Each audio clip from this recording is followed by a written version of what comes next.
અમરેલી જિલ્લામાં ચાલુ સિઝનમાં ટેકાના ભાવે મગફળીની મોટા પાયે ખરીદી થઈ રહી છે। ગોડાઉનમાં પૂરતી જગ્યાના અભાવે જિલ્લાના કુલ 13 ખરીદી કેન્દ્રો પર મગફળીની બોરીઓના મોટા ઢગલા જોવા મળી રહ્યા છે।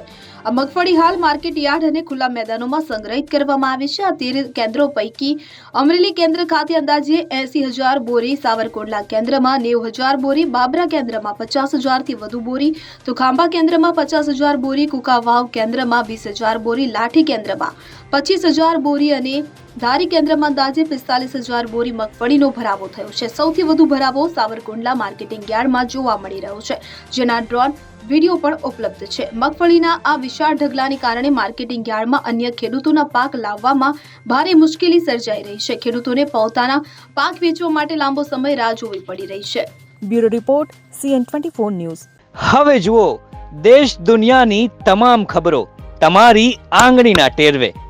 ઉઠાવો મોબાઈલ અને ગૂગલ પ્લે સ્ટોર પરથી ડાઉનલોડ કરો અમારી CN24 ન્યૂઝ મોબાઈલ એપ।